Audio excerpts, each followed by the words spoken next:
Hello and welcome back to another episode of SuperCoach Insider. My name is Ben. And I'm Chris. And thank you for joining for the West Coast Eagles podcast, Chris. Yes, not a bad little podcast. Oh, the second last of this series, which is... Second last, Yeah. and more importantly, the best we have coming to last there. We're touching on the only relevant team in the West, Chris. I'm not sure that Fremantle fans would... they might argue a point there, but West Coast obviously a huge team over in... I'm saying from Tim Kelly's perspective, they're the only team in the West, Chris. Yes, of course. But before we get on the way, we're going to start with our socials, facebook.com/SC Insider. On Twitter, it is SC_Insider_. Yep, and on Twitch, it's twitch.tv/SC_Insider, and on all major podcast platforms and YouTube. Yes, correct. So, yeah, pretty fun. I've had a couple of people hit me up regarding the spreadsheet, so I haven't updated it in about 5 weeks. It is online. I'm going to make some final touches to that this week before we have our actual draft league on Sunday. Yep. And I'll re-release that and make sure everyone gets on that good gear by the end of the week. Show us that good gear. All right. Yes. Well, let's get into West Coast. They are slightly SuperCoach relevant without being overly SuperCoach relevant. But they do have the round 12 bye, so good for upgrade targets, which means you get to see some exposed form before you want to bring in a lot of these guys. And I think there could be easy upgrade targets too, because I don't think there's going to be too many outlandish scorers. I think there's going to be a lot of good scorers without being a lot of great scorers. Yes, they're very interesting. Yeah, they have a reasonable start to the season. So they have Melbourne at home in round 1, then the Saints at Marvel, Geelong at home, Port away, Richmond at home, and then the Hawks in Tassie. So their harder games are all at home, which is good for them. And they should come out of that run at least 4-2 and maybe even 6-0. So they play of those 6... Richmond and Geelong are both at home, so that's a good advantage. Get them on and look, as everybody knows, over there in West Coast, they probably have the best home ground advantage in the league. So they could definitely come out of that absolutely guns blazing. Well, the good thing about the major Victorian sides is that it is the same size as the MCG, so at least they'll be able to train and they'll have that kind of the same dimensions. It's just that. Look, let's face it, all the West Coast fans are a bit biased and they call the hold the ball and they get them over there. But I honestly think that if the umpire's not strong enough to withstand the pressure of the 23rd man, then that's their fault. Chris, everything is open to persuasion, and if 50,000 people are yelling holding the ball, then you're kind of like, fuck, maybe that was on the ball. And I would just argue that you in Melbourne or anywhere else, any other home ground, you should also be yelling holding the ball at everything like I do. Anyway. You yell it at the TV, Chris, and it seems to work. Yeah, exactly. It does work. They hear me from here. That's how loud I am. Their double ups are against the Cats, Richmond, Freo, Port, and Pies. Pretty tough. So pretty tough. Obviously, the Pies, Geelong, and Richmond are all very tough fixtures for them. Apart from probably the Pies, because they keep rolling us. They do get the ease of Freo, though, obviously, with the double up, and Port, who I don't think are going to be too amazing this year. But again, Port have proved that anything can happen when you play Port. Port have beaten them over there too. That's in the wet. So look, obviously they had a great year, but they fell at the elimination final round to Geelong. In a game which they could have won and would have, I reckon, if they played at home. But obviously they played away. Yes. And they played at GMHBA instead of the G, which I think also hurt them. But they missed the top 4 by only 5 percentage points. So they actually were on the same wins as Collingwood. Well, yeah, but they hurt themselves because they lost the last round to... That's true, yeah. I can't remember who beat them in the last round. It was pretty funny. Yes. Anyway, so they were primed for 4th spot unless they lost. And then they lost, and then Collingwood... should have been in the top 4. Well, Collingwood swooped in, and then... What did Collingwood do? They then beat Geelong and then get a week off. And that really hurt the Eagles' chances of backing it up. Huge. And I honestly think that they're going to be around the same mark this year. Somewhere in the top 4 probably, with an outside chance of being 5th or 6th. I think that they're pretty much around that. Yep. Some key stats which I found really super interesting with their year. They were actually 17th in disposals, but they were 4th in kicks, meaning that they had the highest kick-to-handball ratio in the entire league of 64.3%. So to put that into perspective, you're talking like Brisbane Lions 02-03 numbers. Like, that's the sort of football that they play. They are a heavy kicking team and a low percentage handball team. Having said that, they're also 15th in clangers, so even though they kick the ball more than everyone else, they also hold the ball better than anyone else, and they were 5th in disposal efficiency. So that is an incredible stat for a team that kicks as much as they do. Elite kicking skills, keep possession of the football. Yep. I think that's great. And I think that was the ploy of Port Adelaide and they're a great marking team. So you put it up in the air and they have the great interceptors and they just chip and work you down. Well, I would have thought that was one of their strengths until I read they were also last year in intercepts, which is very, very surprising. So if you can control the ball against West Coast, they won't win it back very often. I think that aerially, they're very strong in the defense. So conversely to that, a lot of teams stopped doing that. They stopped bombing their ball into their defensive 50. Or stop going high. They just go low and then make them pick it up around their ankles. And to their credit, that has worked to a certain extent. So we saw last year that there was the chaos ball inside 50 against West Coast to try and mitigate their marking power inside the defensive 50. So interesting. I really think that that's a quite an interesting fact considering how strong they are, especially aerially. They had a bit of movement in the off-season, so Chris Maston, of course, was delisted, but was obviously retired. Yeah, not best 22. Yep. Fraser McInnes was delisted. Brody Rioch, I don't even know how to pronounce that, delisted. Everyone's favourite R3, Paddy Bynes, was delisted. Kurt Mudamar was delisted. Matthew Allen, no idea who any of these guys are. And Keegan Brooksby, unfortunately, was also delisted. The former Gold Coast player, I believe he played for. Josh Smith, former Pies man, was also delisted. And, of course, they got the big gun in, Tim Kelly, who came over from Geelong. Yeah, good on Geelong and West Coast getting that done nice and early, too. And I think they paid overs, but look, I suppose... You get what you want? You had right there, you had Freo saying, yeah, we'll have them, we'll give you X. So, you couldn't really complain with that. They also retained the rookies of Hamish Brayshaw and Brendan Archie, who are, I think, going to be important players to the list. Yeah, I think if they get a good run, they might actually be able to contribute. So I think they'll be interesting. Yeah. Obviously, the problem with someone like a West Coast is that they are so established that it's hard to break into those teams. Yep. And case in point, we'll start off with their premiums. Shannon Hoon, obviously 562k defender.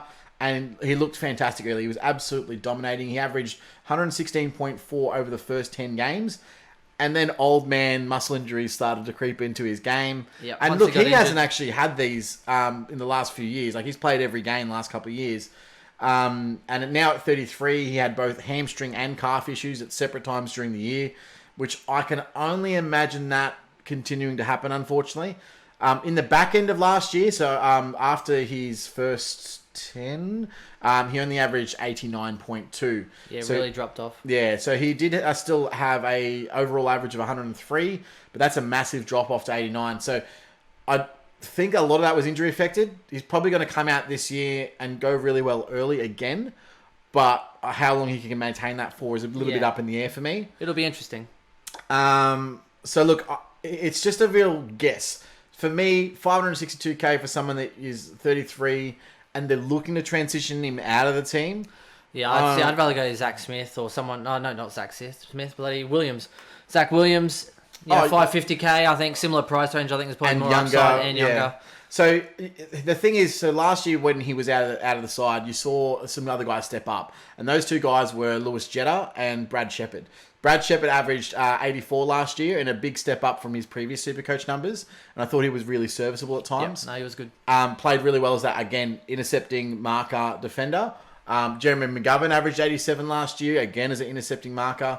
But I really see Lewis Jetta as the one that is going to replace him. He took a lot of kickouts when he wasn't there. And he's got that booming boot on him and can run. So I think that eventually they'll start to transition Lewis Jetta into that role permanently. And that's his long-term replacement. So they already have that in the side. Realistically, I think Hearn's only there because they're still in a premiership window. If it wasn't, you may even see him already retired. So if they don't start off well. Yeah, and you can see he's a candidate. If they lose 6 in a row, which isn't going to happen, but let's say they lost a few in a row, he might even just call time. I don't think he's really in it, apart from the fact that they're in a window and he wants to win games of footy. He's a great player. That's a hard one, though, because he's captain as well, so he'd stay out the year if he was captain. Oh, he'd be there in the background anyway for support. No, I think as a captain he'd still play all year and then he'd move on. I think this is his last year. Yeah. I would be surprised to see him come back again for another year. But it does depend on his body and how that holds up. But I just can see these injuries just creeping in and creeping in and creeping in. It's going to be an issue for him long term. So We'll see how that goes. On to the midfield now. So the problem with West Coast is a very similar thing or epidemic that happens to Collingwood, in that they have a lot of players that average good, but nothing that averages fantastic. They literally have 6 bona fide mid-premiums. I say premiums in a very much inverted commas. And they can all be considered for draft, but I wouldn't touch any of them in standard. I don't think any of them are standard relevant. But going through them, the first one's Elliot Yeo. I think the only one that would be possibly relevant would be Elliot Yeo. And that's only if he takes the... Well, but even then, we're expecting them all to go, wayside, essentially. But with Tim Kelly coming in, you know what I mean? Yeo might not get tagged. Where's the role? It depends on what his role is, because if they move him, more outside, that's going to be an issue. But true. I think that Elliot Yeo's ceiling, regardless, is probably around 110. And then the problem with that is, obviously, the way that Elliot Yeo plays is that he also plugs gaps. Yeah. So he gets thrown forward and back at times, which obviously impacts his scoring. But I think, I personally think he's their best midfielder by far. Well, I think he's the only one that has upside to go 110. Oh, and that's the thing. So out of any of them, he's the only one that can probably go 110. But like we've discussed on previous pods, to me, 110's not enough this year. No. I think you need to go 115 plus. I can't see Elliot Yeo producing that much of an improvement with an arriving Tim Kelly. And even then, even if he hits 115, it's kind of like, that's good, but he's not going to hurt you compared to everyone else. He needs to go, even if he went 120... Yeah, and everyone else went 115, then that's 5 points. That's a good, but he's not going to hurt you compared to the top 6. And he's quite expensive. He's still like 570k. He's not a cheap option. Tim Kelly's the next one, of course, and I think the same about Tim Kelly. So he obviously came out of the gates last year absolutely on fire, but he is susceptible to the tag. And I think we saw how damaging he can be, but also how he can be very simply nullified. Yep. And that's probably from lack of experience in the league as an elite midfielder. And you would assume that he wanted to go home and couldn't, came out as a workhorse, did his job. Yep. You would expect that would continue, but he has now moved home, closer to family. So does he, now that he's got big dollars and he's finally gone home? Is he still going to be that driven? The hungry, yeah. That's the funny part. Like, as in, it's stupid to assume that, but you go home and now he might be a bit more content. Well, we talked about two things that could really impact him positively, and that's the first one is that he's going to a midfield that's already established to literally just go and hunt the ball. He doesn't have to do much of the defensive work because they've got other great mids that can do a lot of that. Yep.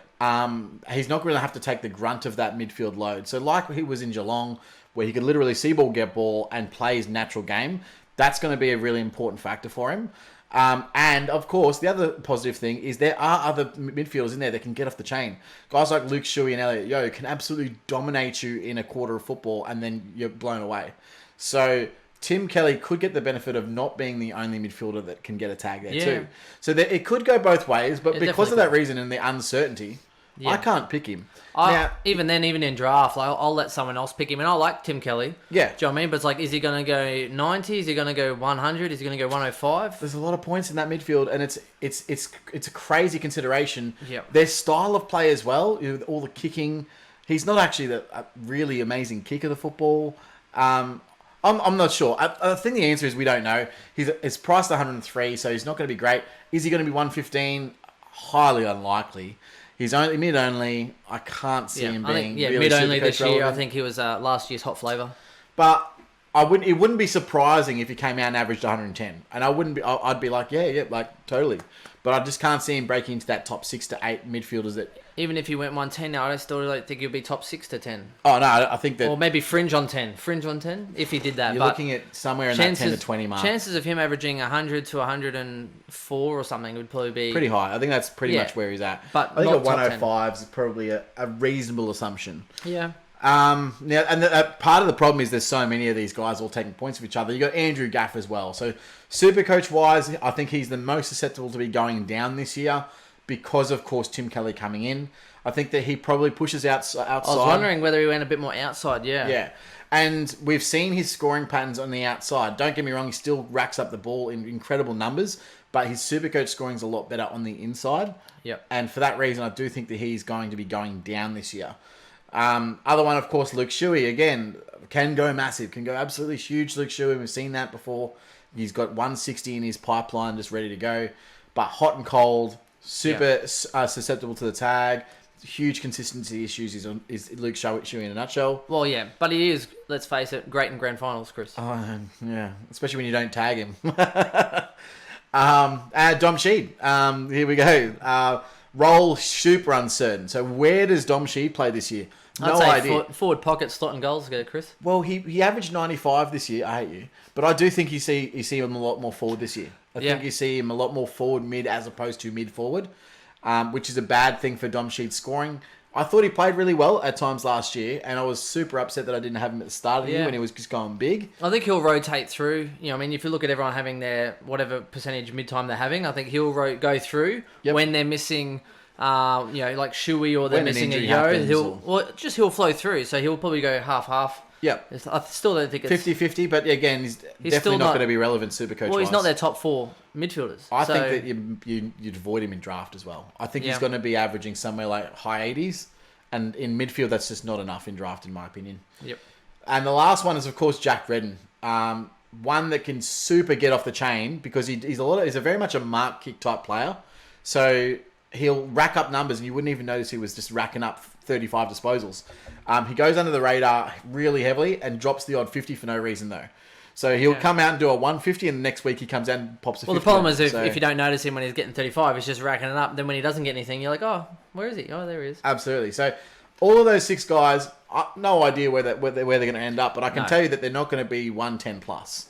So for that reason, for me, none of those guys are relevant in standard. They're all just draft relevant. And then even at draft, you take one, you take another. It's not going to hurt. Yeah, they might win you a week, they might lose you a week.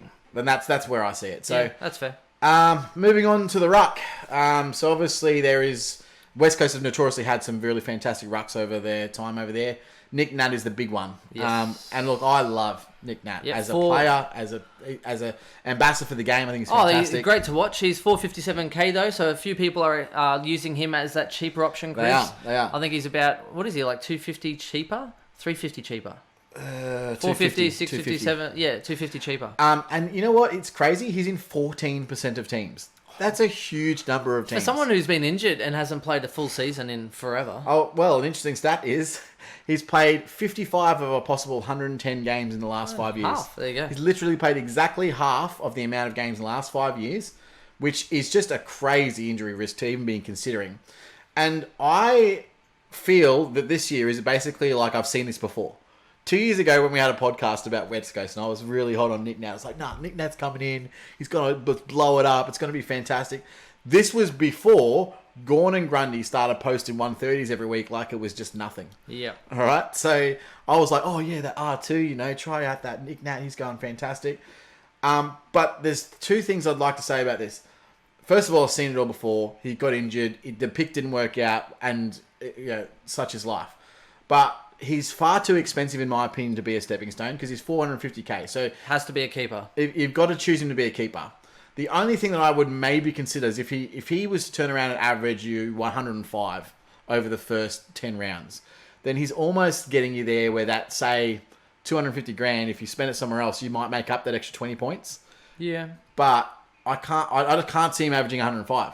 I think it's more likely he's probably a 95 type average, which is unfortunate because the thing that will keep him down is his time on ground. Well, that's what I was going to say, is that his time on ground, he could average you a 110. Oh, he could be a 120 player if he was if as much game time as everybody else. Yeah, exactly. Yeah. His time on ground is notoriously low compared to everyone else. He's an impact player, which is why he scores so well. His hit-outs to advantage are immaculate. Yep. I think he'll be tapping it down the throats of a really good midfield. Yep. Yeah, and if he can stay on the park, he'll score well. His points per minute are huge, but the problem is, what does he play? Like 66%? Well, time on ground? What is it? Like it's for the last 5 years, it's been just under 60%, and his average over the last 7 years is like 63% or something like that. Okay, so now, very low. His highest he's ever been able to achieve was 78%, and that was when he averaged 114. Now, unfortunately, that was also before the ruck hit out to advantage rules changed. That was where you got points for any hit. So he that year could have been like a 125 year, maybe even more. Yep. So he's got the scope to do it if he's got the time on ground. But I don't think there's any chance, especially coming back off another injury season, that he comes in. Yep. He only played 3 games last year. Yeah, well, because he did the ACL, then did his ACL again, and then the PCL? Who knows? Whatever he did. The amount of knee issues. But then he also had like tendonitis or something. Injuries, So again, I think that, and so the argument that most people are making is that, oh no, like he played a couple of games in the back end last year, his back is fully fit. No, he's not. I will be incredibly surprised if he comes back and in the first game is over 55% time on ground. We came back, played the 3 games, and then he was injured again. Yep. Exactly, yeah. But people don't see that because it was the end of the year. No, I know. Yeah. But he got injured again where they don't see it on the score. He doesn't need surgery, they just had to rest him. So it's like how is he going? Who knows? So for me, again, you're looking for him to A, make you money, or B, be a keeper. He's definitely not going to be a keeper in my opinion, because you've just got 2 over and above outstanding choices. And he's not going to make you enough money because his time on ground is going to be restricted. So I think it's going to be a failed pick. I would rethink your strategy if you've got Nick Nat there. But that's my personal opinion. I'm not telling you what to do. I'm just saying what I think. That's just their opinion. And I think if he comes out and starts playing like 70% time on ground in the JLT, then I'd be interested. Yeah, I would all of a sudden be like, how do I get Nick Nat in my team? Because that would be very valuable. Yeah, correct. But yeah, the other consideration as well is that he's got a very, very, very bad buy for the Gawn situation. So he has the first buy and then Gawn has the second buy. So you'll miss him in the first round and then Gawn will be gone in the second round. So you're guaranteeing a 0 during the buys by having Nick Nat. Unless you trade him before, but then, yeah, that's a waste of trades. In an ideal situation, you obviously want to trade to Gawn after his buy so that you can maximize points on ground. Yeah, but even then, you don't want to trade. Yeah, you want him to. You keep him. You can't trade him. Otherwise, it's a waste. Why pick him in the first place? Well, the difference is picking Jacobs. Because he's got the back buy. Then you can play him through Gawn's buy and then just trade him when Jacobs misses. But you can't do that with Nick Nat. No. It's another consideration. So okay, fair call. Moving forward, so there really isn't anyone with standard relevancy, unfortunately, but one who might, very, very might be is Jack Darlin. There you go. So questionable to play round 1 because he actually just fractured his cheekbone in training. Probably going in too hard, the big fella. Well, did you see how the video, how they were training real hard? It was Kennedy and, not Shepherd or someone was all over him, towing up. Did you see that video? No, I didn't. Oh, they were pretty much like full on, like grappling, lead up, lead back, go again. I did want him to grab you. Yeah. But they were training really physically, West Coast. I so think it's no surprise. No, we're talking fully like over the top physically. Like Sydney's first year player, like over the top. Yeah, like fully. So it's no wonder that someone actually busted their cheekbone because they were pushing the limit. Now, cheekbone's a funny thing. You can probably play with it anyway. So I would be very surprised if he doesn't play round 1. But I don't think he plays for the Masters because they probably don't want to risk it. But here's him in a nutshell. Average 84 for the year. But from round 7 onwards, he averaged 95.2. And I'm not going to say that that's going to be his natural curve because those that put him in the F3 last year were rewarded with a whole big pile of turds. Absolutely. And he went so low in some of those games to start the year. Yeah, to say that that's a large enough sample size after round 7 to be that's going to be his normal scoring pattern. Now, I can't think that's not how key forwards work. They're going to have those low games, so you can't take them out of his average. Basically, and rule number 1 is don't pick key forwards, and if the rule number 2 is that Tom Lynch does not apply to this rule. That's true. That's pretty much, he's the only key forward that I think would be interesting to start. He's also done it before. Yeah. In a really, really bad Gold Coast team. Correct. But he had Gary Ablett kicking to him, so there's that. So look, he's got potential on the fringes to be a top 10 if he can maintain that consistency, but I doubt it. For drafts, that makes him a little bit valuable, so I wouldn't mind picking him up in a draft team. Yeah. I have him in a keeper league right now. If someone wants to pick him up, I'll trade him to you tonight, just one time only. This won't be released tonight. No. The other one, of course, Kennedy's dropped off the map absolutely incredibly. He's now off into obscurity. He's too old now too. I think he's 33 years old. But I don't know. The thing is, last year he was battling on and off with injuries. Even though he played 20 games, he still actually was battling through injury most of the season and just managed to get on the park. But he only averaged 61 for the season. So, draft value, yeah. Yeah, Darling's about to be 28, of all things. Yeah, so, which is still a key forward-wise. Yeah, but he's still got 3-4 years in him. Yeah, still, but he hasn't lit the world alight, has he? Nah. But, I mean, the way that they play, they don't need to.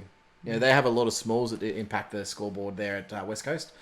Now, rookies-wise, so unfortunately, of course, as you know, and we've been banging on, they're very, very deep all around the field, West Coast, so there's not really much rookie-wise. Plus, of course, they traded away all their draft picks. Well, all their rookies were more need-based, so like the small forwards, which they've got good ones and they've played games into them already. Yes. So it's more the case of last year would have been the year to get... So and we did. We had some really great... Yeah. We had Petroselli last year. Cameron came through. Yeah, for sure. So we had some good guys there that will probably play again some more games this year. But with pick 49, they picked up an overage ruck in Callum Jamieson. Obviously, he won't be anything relevant because they've obviously got Nick Nat, Tom Hickey, and Vardy. And there's no way that Jamieson gets a gig unless there's 2 or 3 injuries there. Ben Johnson, they picked up at pick 58. He's a lightly framed small defender with good disposal penetration. But again, unlikely to be relevant. So needs to put on some weight. And they also picked up another on the rookie draft that is also lightly framed. So they've basically picked up kids that are all project players that are going to be able to get in the gym, do some work with the team, and they're not going to be expecting to play this year. It sounds like they're picking up lightly framed people that can kick the ball. Yes, absolutely, yeah. Yeah, well, they like good users. Yeah, good. So, like, if we get some good users it's their game style, right? Yeah, they want people that can use the football. Yeah. The one that may be of interest to people, and I have seen him pop up in teams, is Jared Brander.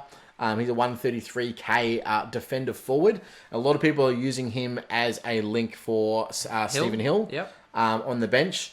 He has been spoken about, and I don't know how much truth to this rumor there is, as someone who might play on the wing this year as opposed to forward or back.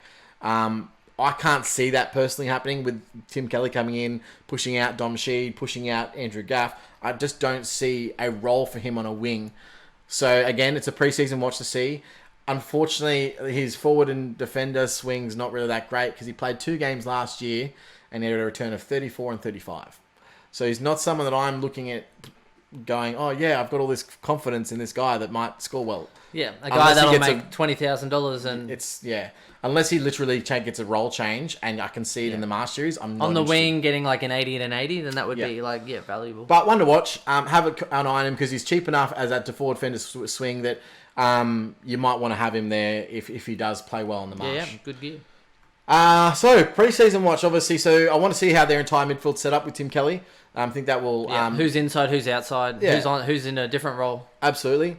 And then Brander's role, that's who I'm really interested in. Outside that, there's not really else to watch. Breakout contenders, the thing is with them, I can't see anyone breaking out. There's nothing really in that mid-tier category that I think, they're going to get a role change and they're going to come in and do better. I actually see it more as there's going to be guys that are premium value that are going to drop in scoring as opposed to increase in scoring. So the only one that I see that may be an outside chance of increasing is Lewis Jetta, if he obviously gets that role that we think he's going to get, and they start transitioning Hearn out. But that's literally it. Yep. Can we also say, a quick little disclosure, I had a couple of messages come through on YouTube and whatever have you as well. I completely forgot. We are human. Sometimes when we go through a team reveal and Chris does his dodgy research, sometimes things sometimes things are missed. We are human. A couple of people asking what our thoughts are on Max King. Is it Max King? Ben? Max Saints. King. Max King. Which was unfortunately missed out on the rookies from St Kilda podcast. Quick disclosure, we didn't actually miss him. We actually did mention him. It's just... Was it? Yeah, he was mentioned as we didn't rate the rookie from last year. Okay, right. So fair enough. Anyway, yeah, he killed Intra-Club. He's been in my side for quite a long time. So I probably should have mentioned a little bit more because I rate him highly. I don't rate him at all. I rate him highly, so there you go. Well, his brother last year in the same role averaged 41 points per game. Yeah, but his brother's not as good. We're talking about like pick 3 versus pick 5 or 6 or something, right? Oh, really? Yeah. So that one's much a forward difference? and one was the other brother was a swing player. Mate, tell you what, I'm not interested at all. Nah, Kingy's killing it, mate. Nah. Get amongst it. If he comes out in the preseason and kicks a bag of goals each game, then yeah, sure. But the problem with key forwards is the only way they score is by taking contested marks and kicking goals. Yeah, that's what he does. That's what he does best. Okay, well, has any rookie ever been able to do that ever? Yeah, plenty. Look it up. You literally just said plenty and you're like, I don't know, because that's probably never happened. That's your job to look it up, Chris. Okay, cool. You're debating. Oh, okay. Anyway, okay. Any other facts, Chris? No, we're good. Moving on. Wonderful. Thank you very much. This is the wrap-up for the second last podcast in our team analysis series. Chris, are we going to be going to Twitch after the JLT? We will during be. the JLT? Yes, we will be. We'll be doing Marsh series? The Marsh series will be all Twitch-based. We'll be doing all of that through Twitch. There you go. So our Twitch followers do hang out for that. And until next time, you stay classy. Cheers. Bye.